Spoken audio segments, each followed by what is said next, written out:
Today I'm interviewing Lauren Swann, a food labeling expert and marketing communications strategist with Concept Nutrition. Lauren is the CEO of that organization and founded that based on her rich history of being everything from a clinical dietitian to working with communications in different food companies.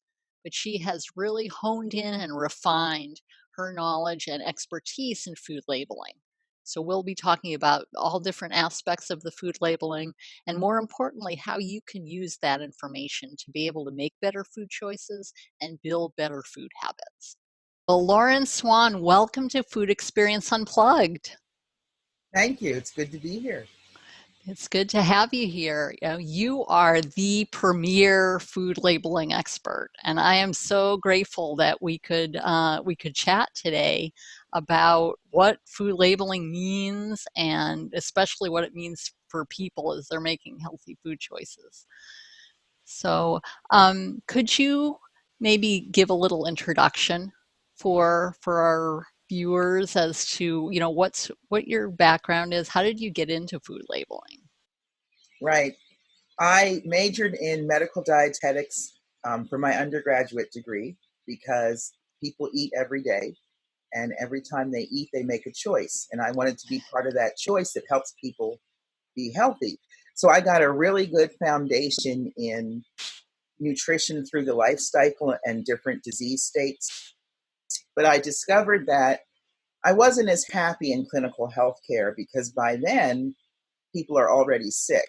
They have diabetes or high cholesterol or high blood pressure, and you end up coming in as the dietitian and taking away their favorite foods. So I wanted to be on the preventive end, because by the time they're diagnosed with something, they're already feeling lousy. And now you're going to take away their comfort foods. So I wanted to be on the preventive end.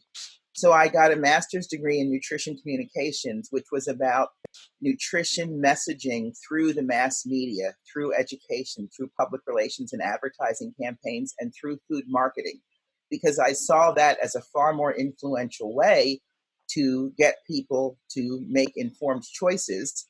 And one of the most interesting things about food choices is a lot of people don't want to be told how to choose. They would, that's personal to them, so I would rather influence them at a level where they feel like they own the decision. And in food marketing and food advertising, the label is one of the most valuable and powerful pieces to inform the consumer. It's a point of purchase piece, and it follows the consumer right into their home, onto their product shelf. And Okay. it's always there for reference. And when I went into it, the internet and the World Wide Web was nothing like we know it today. I mean, now you can also go to a company website and pull up their product page, but even their product pages usually say, refer to the actual label, because the labels might change and the website might not be updated. Mm.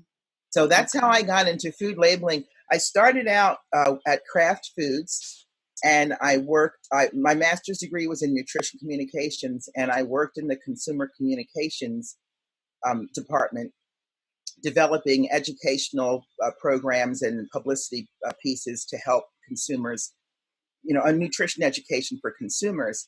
And that was around the time I was there for about a year and a half in that capacity. And then around the mid 80s, something historical happened.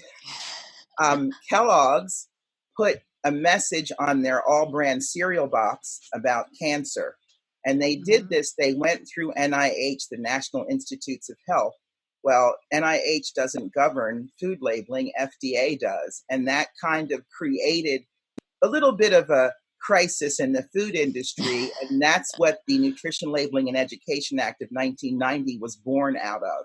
Because a lot of the regulations we had today, we didn't have those regulations years ago. They came about as the NLEA, the claims and the different things you see on products that are now regulated.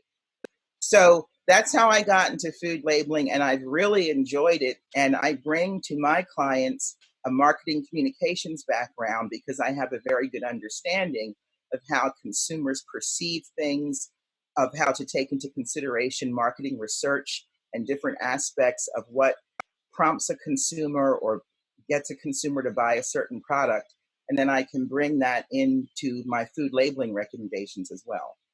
Okay. So how the customer perceives things. Now, what exactly, can you give me an example of that? What you mean by that? Well, a good example is the word natural. Okay. FDA has not defined it with the exception of natural flavor, which is defined in the regulations, which are extractives and oleoresins. They do not allow natural color because the color of a product is what results from those ingredients. If you add anything Mhm. solely to color it, you are artificially coloring it. So they don't even allow the phrase natural color.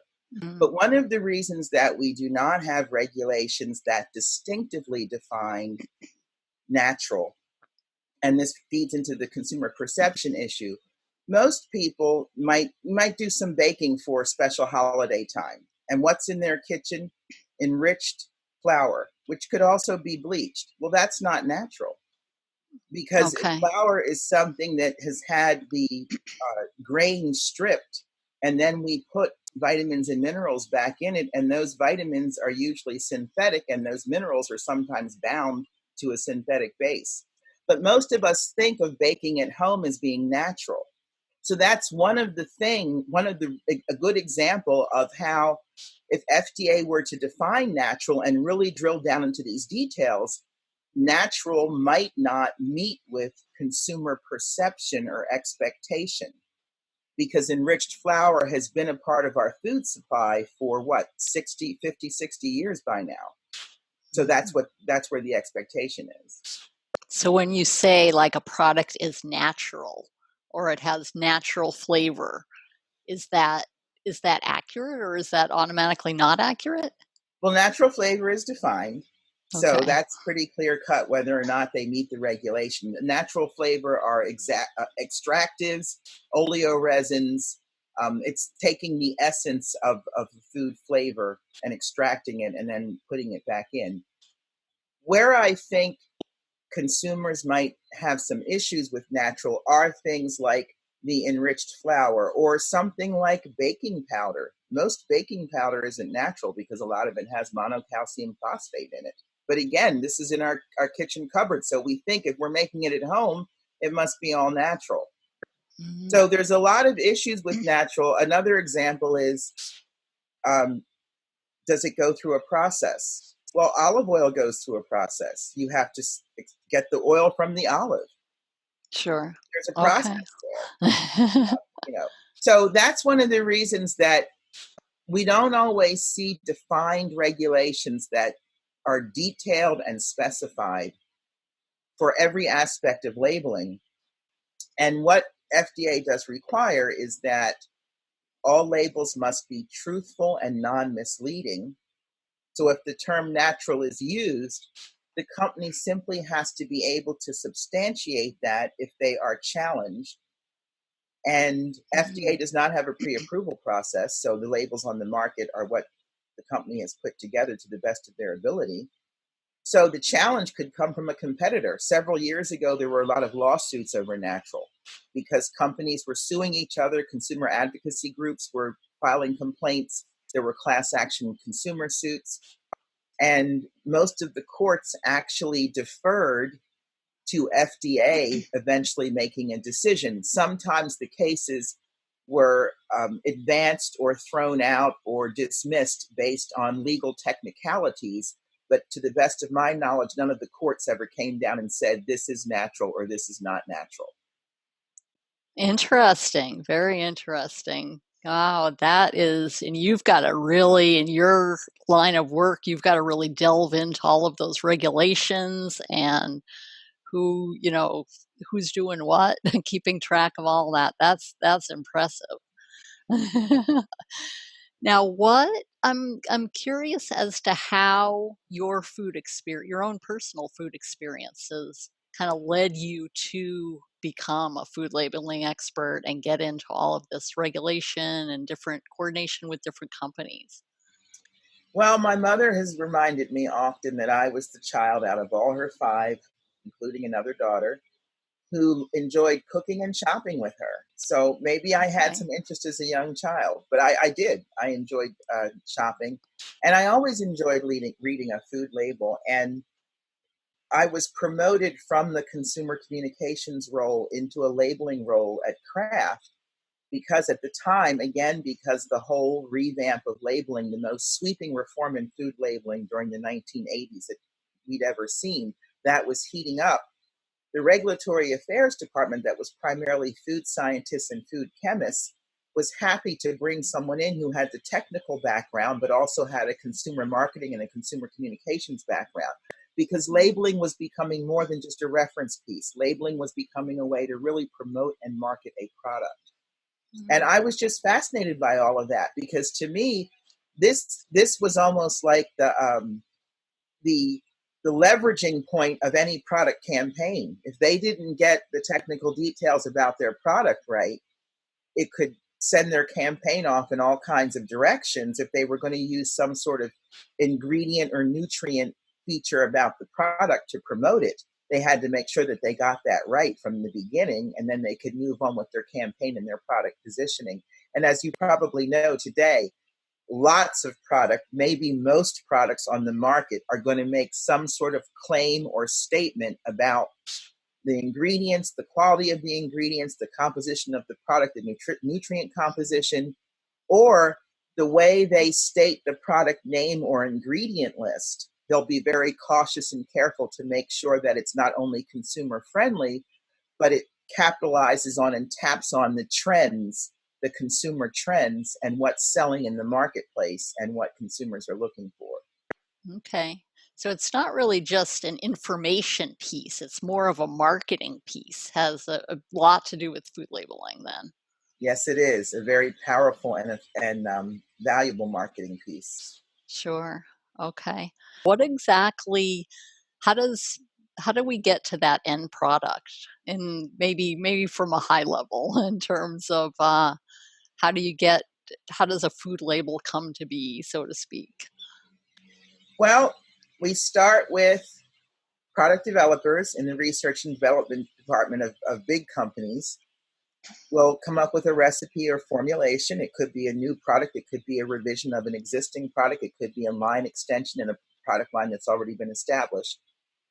And from there, the first step for me as the one putting the label together is to review the ingredient specifications. They're also sometimes referred to as raw material specifications, and that's just the documentation from the suppliers of every ingredient that goes into that finished product.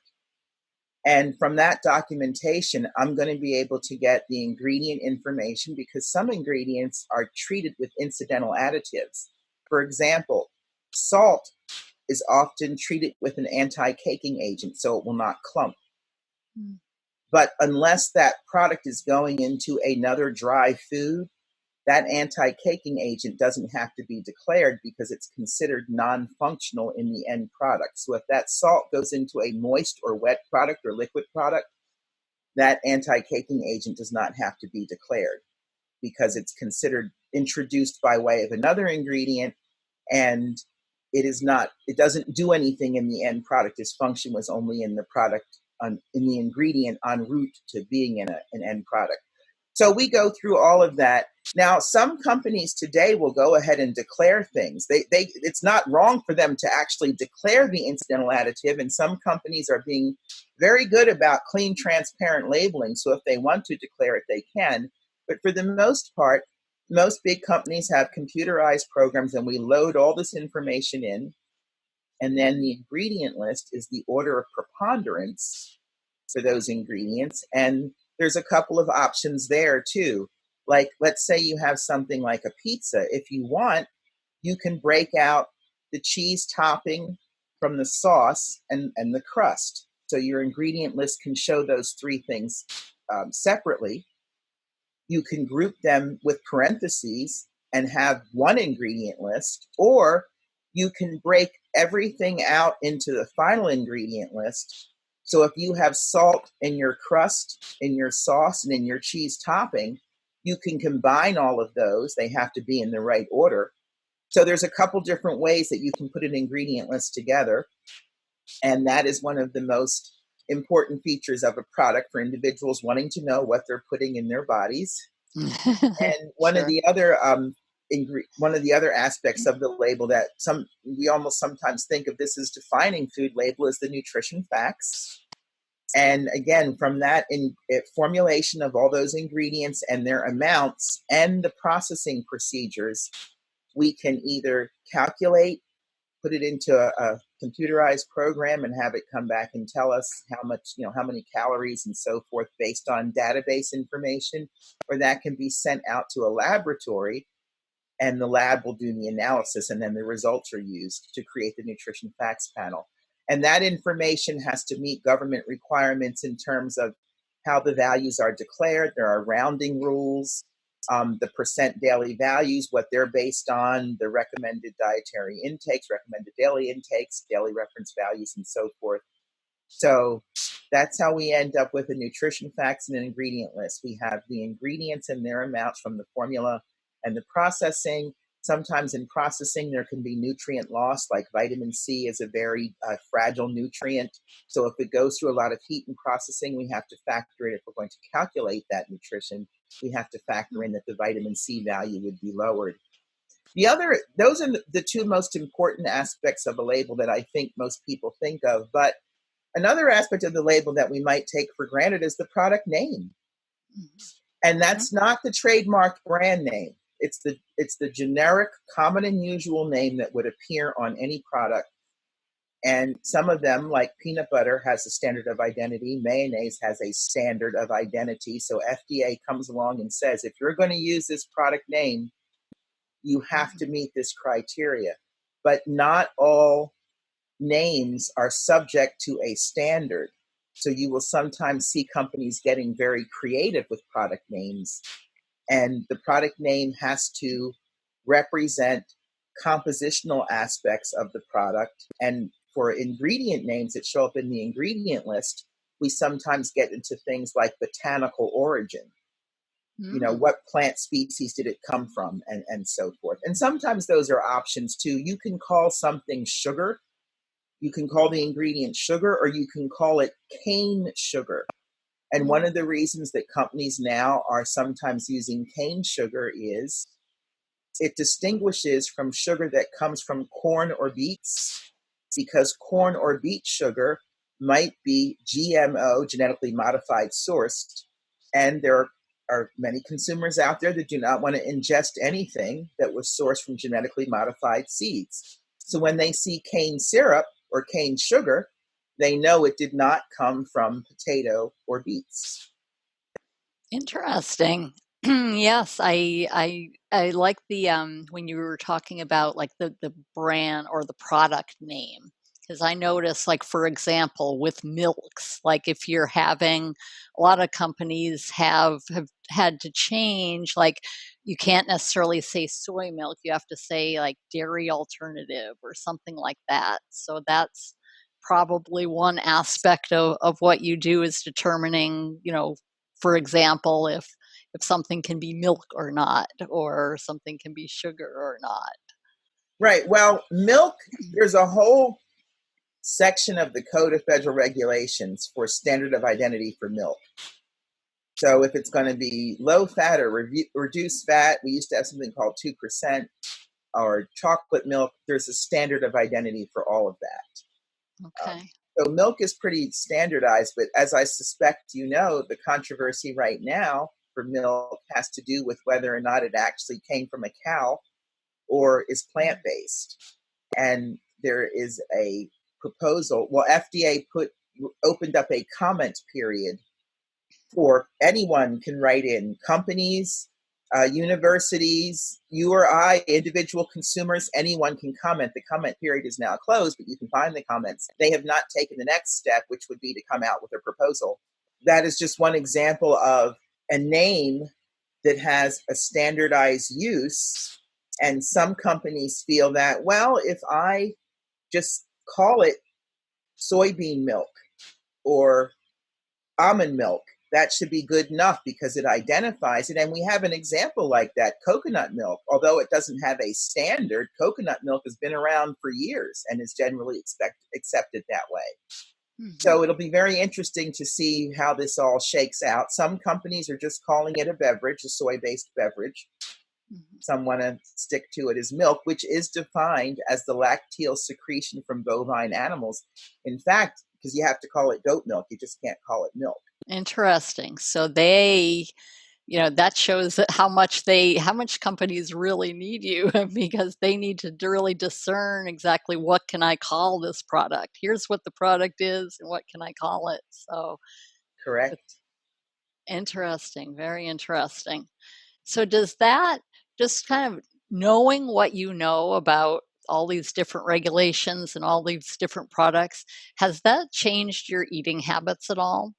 Well, like most Americans, I enjoy good food and I have my preferences. I don't know that my understanding of food labeling has necessarily altered the way I do or do not eat. I like to go for whole, minimally processed foods, and I like to make my food from scratch at home. Okay. I do sometimes grab things when I'm out, and a lot of that does have ingredient list labeling on it. So there may be certain foods that I am not routinely in the habit of eating, usually more for nutritional reasons or I just don't like them. Mhm. Uh, but no, I don't believe food labeling is necessarily shaped or, led my food choices in a particular direction or not. I do Okay. have a very good understanding of additives, which are scary to some people, but food additives were introduced to the food supply to improve it. We Okay. forget back in the 1940s, foodborne illness was the biggest killer of all. People didn't get a chance to get heart disease or cancer. They were more likely to die from an infectious disease first. So during the 1950s and 60s, these additives came into use in the food supply to help preserve it and keep it safe. And then manufacturers began to discover other purposes for it, like extending shelf life or making it look better. And I do understand why some people try to avoid additives, whether or not they think they're bad for them. They just want to purchase the food, the whole food. Mm. So I do recognize why that is a preference. Yes, definitely. So now the fact that you're mainly B2B, so how do you balance the needs of your clients trying to get out their product and market their product, but then you've got the needs of the consumer who they want to be able to know what's in a product and be able to make appropriate food choices. So how do you balance that in your work? One of the things to keep in mind is the final decision for what goes on a food label is always up to the company. So when I'm working with clients, I always tell them that I cannot force them to label their products any particular way. The final choice is theirs because they're not always happy with my recommendations, especially since FDA doesn't really have the manpower to police the marketplace. So it is not unusual for a company to come to me and say, why can't we say this? This other company is saying it, and I'm the one who has to tell them. That doesn't make it right, and that doesn't mean that that company will never get caught. And if you want, you can complain about that. If you feel that that company labeling something that's not in compliance is putting you at an unfair competitive advantage, and you're trying to follow the rules, there's action that you can take.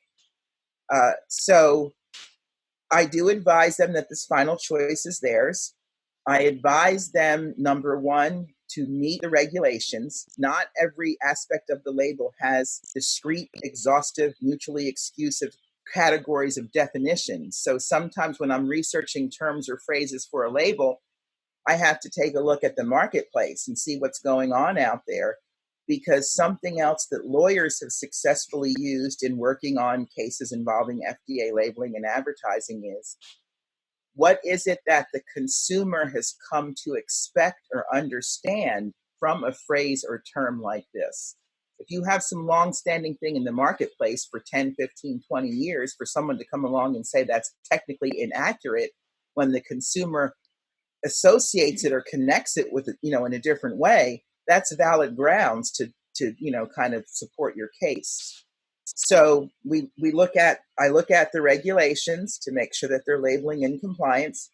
If the terms or phrases or what they want to put on the label is not as clearly defined or spelled out in a regulation, I will also take a look at competitive marketplace practices and see what's going on out there. I might research, are there any warning letters from FDA or any lawsuits pending?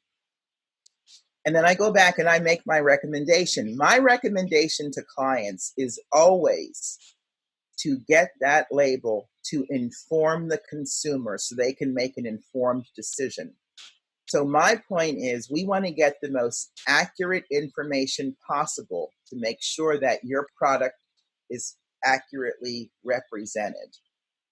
And then from there, if they want to do something different, I will advise them either I don't agree with that, or if you're doing that, you're taking a risk. And again, I'll sometimes show them, here's a lawsuit that just happened when another company tried that, or here's a warning letter that the FDA issued, or here's a complaint from a consumer advocacy group. Some companies have discovered that being kind of edgy is a way to change things. So, well, and with good reason. There's a company, we're now looking at a different definition for the term healthy, because FDA is the one through Health and Human Services that recommends that we should be eating a couple of handfuls of nuts a week. And nuts are nothing but fat. But 30 years ago, when the NLEA, first came out, we saw nuts as sort of a bad guy because they're all fat. Now we realize that's a good healthy fat. So we need to revisit that definition for healthy. And that kind of evolved out of a company using the term and then going to FDA and saying, hey, why do I have to consider this ingredient to be bad? It isn't. So yeah, sometimes pushing the edges of the envelope, so to speak, is a way to advance labeling and have us go back and revisit aspects of labeling that might not be as contemporary as they need to be, considering how things can change over time. Sure, absolutely. And, speaking of kind of advancements and things like that, so what are some trends going on right now in the food labeling that consumers should be aware of, or that will, probably affect them, X number of months or years down the road as things kind of progress? Well, some of the trends and issues in labeling aren't necessarily ones that might be a big issue for consumers, because the mandatory labeling for genetically modified ingredients is in place. That was a big issue a while ago. And everything has to be disclosed. So the label has to represent what's in the product. If the product name doesn't make it clear enough, take a look at the ingredient list. So I don't know that there are any trends out there now per se that might be threatening or compromising to what consumers need to know. However, on the industry side, the battle is, again, with the plant-based products, the milk, the meat. In this country, the Department of Agriculture is responsible for labeling meat and poultry products, and the Department of Agriculture and FDA are different entities. So their labeling is not always consistent, although they attempt to work together to make it consistent.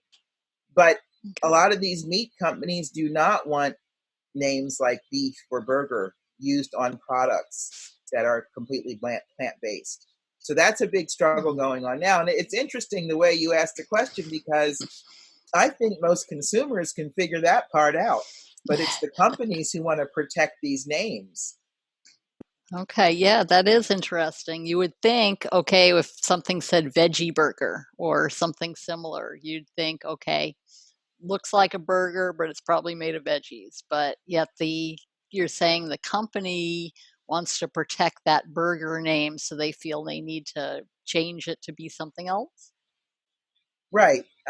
Some of the meat-based companies who are, interestingly enough, getting into plant-based products themselves, but they're sometimes a part of larger coalitions that want to protect these long-standing names and their use.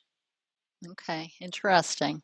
So it's not necessarily in terms of the trends. It's more of a behind the scenes aspect that may end up showing up on a food label at some point, but it's more transparent to the consumer. Right. Consumers lead the trend. So consumers are definitely leading the trend in plant-based eating, and that's what's prompting all of it.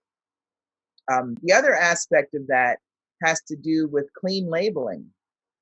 So when we think of clean labeling, we don't think of all these different additives and ingredients that have names that you can't pronounce, which, by the way, is not any reason to avoid something, but that's how some people see it. Uh, but that's one of the concerns. There is, can you produce a plant-based product which is multi-ingredient, and some of these ingredients are very novel, and still think of it as a clean label?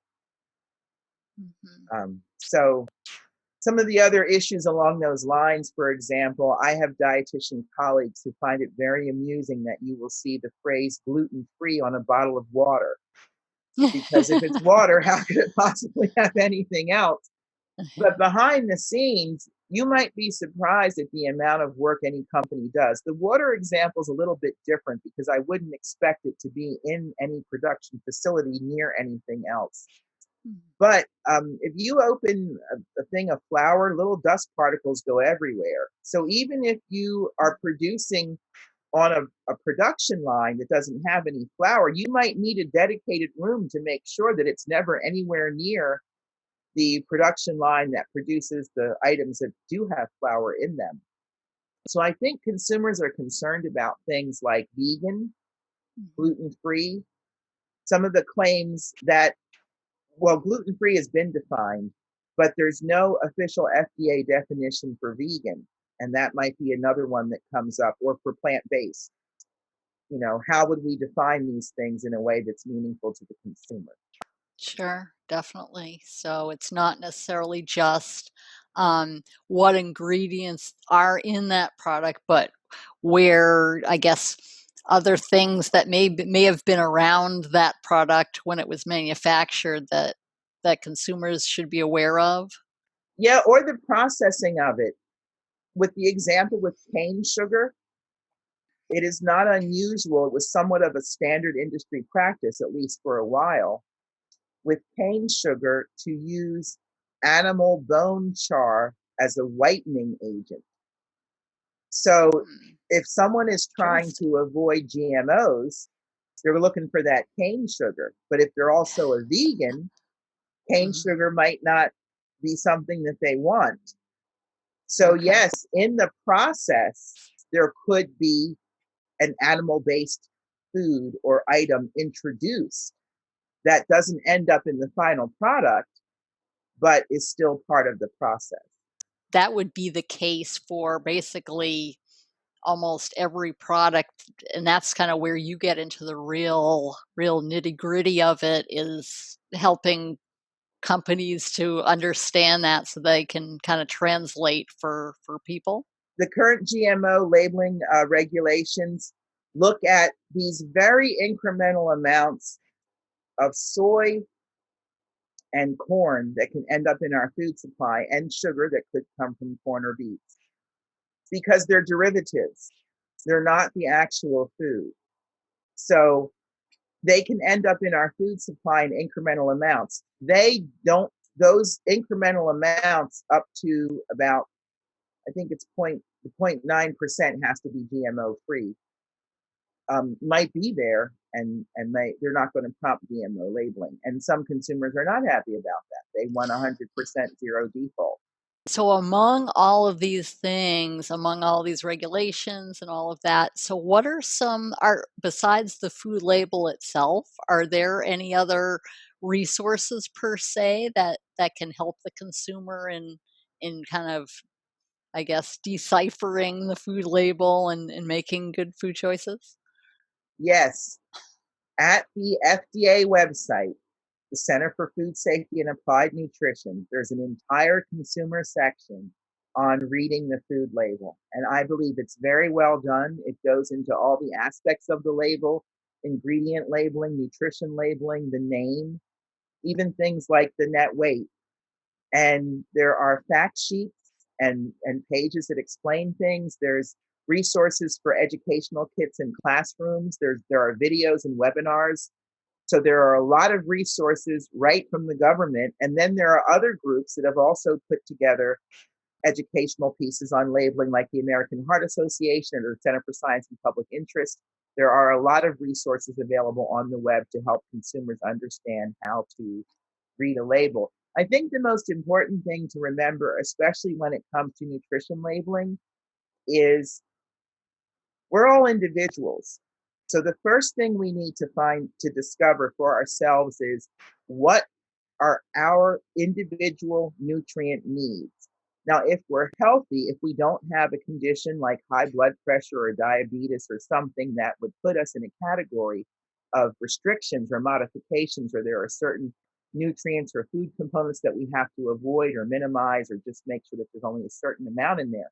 If we don't have any of that going on in our life and we're healthy, we can look at the public health dietary goals, which come out every 5 years from the Department of Agriculture. And they're also available online, Dietary Guidance for Americans. They are written, the food labeling regulations, especially for the nutrition label, are written keeping those dietary goals in mind. So when we're talking about general public health advice, if you don't have any issues, if you know that you're free to just eat healthy in terms of getting enough from each of the different food groups and in controlling portion sizes and all that kind of thing, those percent daily values on that label will come in very helpful as you plan your meals. The nutrition label was designed taking into consideration what our current public health goals are, because we just recently switched from the nutrition label of 1990, the Nutrition Labeling and Education Act of 1990. We updated to a new nutrition facts label, which many are seeing on the shelves now. And you'll notice at the very bottom, we no longer declare vitamins A and C because they're no longer considered shortfall nutrients. Now, instead, we have vitamin D and potassium in there with calcium and iron. That's an example of the government taking a look at public health dietary goals and needs and reflecting it in the nutrition label. Now, if companies want to voluntarily declare vitamins A and C, they can do that, or any of the vitamins, the B complex vitamins, any of the vitamins that aren't required can be voluntarily declared. But FDA is only requiring right now vitamin D, potassium, calcium, and iron, where it used to be vitamins A and C, calcium, and iron. The new label also has another line for added sugar, which is different than just the natural sugar in the product. Just like many years ago, we had to add a line for trans fat. So the government Okay. really does try to keep up with the most pressing public health issues and make sure that the label is informing us consistent with our public health dietary goals. Okay. So it's they kind of look at what what deficiency trends or other nutrition trends are present, and that is basically what shows up on the label. Right. What nutrients do we have to be more aware of, and what amounts? Because some of the nutrients on a label, like sodium, we don't think of sodium as a nutrient, but it is. We need sodium to be healthy. The problem is it's so abundant in our food supply, and we tend to eat out and buy a lot of prepared packaged, pre-processed packaged foods. The sodium levels are very high, so we need to work on controlling that. So that's another reason why it's on the label with a percent daily value, so you can tell how much sodium each product that you buy, the serving size, how much sodium you're adding to your daily diet. Okay. Wow. That that is amazing. And I love just the level of detail and just how much information. I mean, granted, everyone's individual and they're going to sort through that information differently. But any any advice as for consumers as they kind of navigate all of this? I encourage all consumers, read the label, read it thoroughly before you purchase the product. If you have questions, it's very easy to go to a website and email the company, or sometimes they have a toll-free number there. But the label is a very valuable way to help you build a healthy diet because it tells you what's in the food that you're eating. And because we do tend to eat out so much, we now have menu labeling. Now, that's Mhm. just for chains, although some independent and smaller restaurant chains are doing it voluntarily. You can always ask a restaurant or even a cafe and a grocery store, anywhere that the food is prepared and you either eat it on site or you can take it right home and eat it without doing any preparation yourself, are subject to menu labeling rules if they're part of a larger chain. And Mhm. that was part of the Affordable Care Act because we've shifted to eating so many foods away from home. We had to take that into consideration as to why, after 20 years of the NLEA, we were not necessarily seeing us achieve our public health dietary goals. So this is Mhm. one additional step in making sure the consumer is informed so that they know or can find out what they're putting in their body. Sure. And I believe there are devices, apps where you can load things in, along with tracking your exercise and your blood pressure and all those things. You can load into that what you're eating and you can get your readout as to whether or not you're exceeding your sodium target for the day or not. Well, Lauren, it's been a pleasure. Thank you so much for all that you do for the consumer and for the companies to be able to kind of help create a better product, so to speak. Well, thank you for having me. I really, really enjoy my work.